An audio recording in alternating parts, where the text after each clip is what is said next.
Praise the Lord. प्रभु के नाम की स्तुति हो।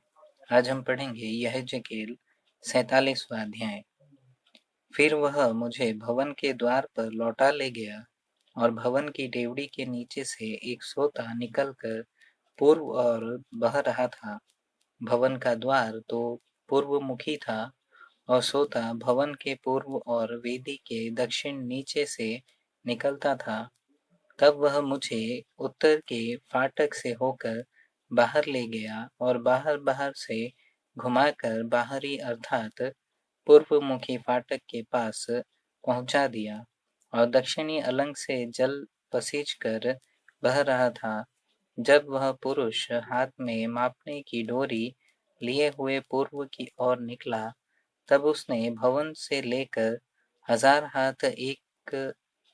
हाथ तक उस सोते को मापा और मुझे जल में से चलाया और जल टखनों तक था। उसने फिर 1000 हाथ मापकर मुझे जल में से चलाया और जल घुटनों तक था। फिर और 1000 हाथ मापकर मुझे जल में से चलाया और जल कमर तक था।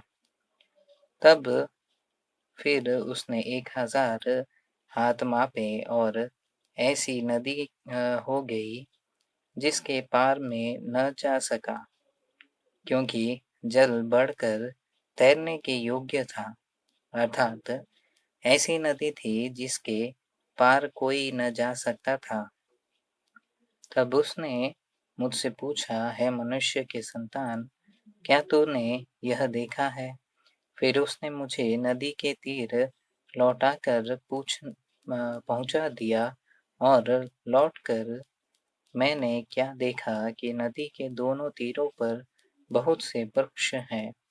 तब उसने मुझसे कहा, यह सोता पूर्वी देश की ओर बह रहा है और अराबा में उतरकर ताल की ओर बहेगा और यह भवन से निकला हुआ सीधा ताल में मिल जाएगा और उसका जल मीठा हो जाएगा।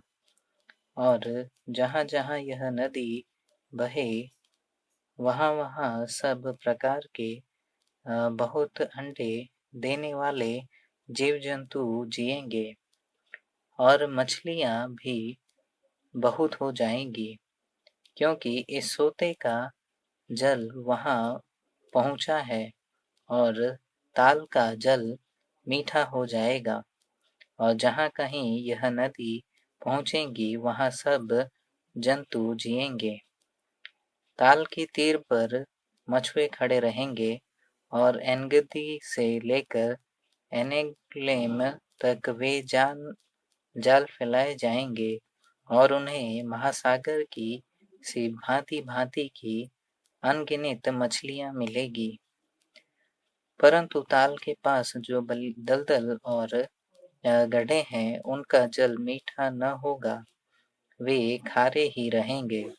और नदी के दोनों तीरों पर भांति भांति के खाने योग्य फलदायी वृक्ष उपजेंगे, जिनके पत्ते न मुरझाएंगे और उनका फलना भी कभी बंद न होगा, क्योंकि नदी का जल पवित्र स्थान से निकला है।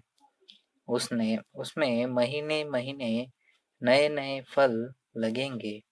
उनके फल तो खाने के और पत्ते औषधि के काम आएंगे। परमेश्वर यहोवा यूं कहता है, जिस सिवाने के भीतर तुमको यह देश अपने 12 गोत्रों के अनुसार बांटना पड़ेगा, वह यह है, यूसुफ को 2 भाग मिले और उसे तुम एक दूसरे के समान निज भाग में पाओगे, क्योंकि मैंने शपथ खाई कि उसे तुम्हारे पितरों को दूंगा। सो यह देश तुम्हारा निज भाग ठहरेगा। देश का सिवाना यह हो, अर्थात उत्तर और का सिवाना महासागर से लेकर हेतलोन के पास से सदाद की घाटी तक पहुँचे और उस सिवाने के पास हमात बेरोता और सिब्रेम जो दमिश्क और हमात के सिवानों के बीच में है, और हर्षैतिकोन तक जो होरान के सिवाने पर है, और यह सिवाना समुद्र से लेकर दमिश्क के सिवाने के पास के हसरेनीन तक पहुँचे, और उसकी उत्तर और हमात हो, उत्तर का सिवाना यही हो, और पूर्वी सिवाना जिसकी एक और होरान दमिश्क और यरदन की और गिलाद और इज़राइल का देश हो। उत्तरी सिवाने से लेकर पूर्वी ताल तक उसे मापना। पूर्वी सिवाना तो यही हो, और दक्षिणी सिवाना तामार से लेकर कादेश के मरीबोत नाम सोते तक, अर्थात मिस्र के नाले तक और महासागर तक पहुँचे। दक्षिणी सिवाना यही हो, और पश्चिमी सिवाना दक्षिणी सिवाने से लेकर हमात की घाटी के सामने तक का महासागर हो। पश्चिमी सिवाना यही हो। इस प्रकार देश को इज़राइल के गोत्रों के अनुसार आपस में बांट लेना, और इसको आपस में और उन परदेशियों के साथ बांट लेना जो तुम्हारे बीच रहते हुए बालकों को जन्माए। वे तुम्हारी दृष्टि में देशी इज़राइलियों की नाई ठहरे, और तुम्हारे गोत्रों के बीच अपना अपना भाग पाए। जो परदेशी जिस गोत्र के देश में रहता हो, उसको वहीं भाग देना। परमेश्वर यहोवा की यही वाणी है।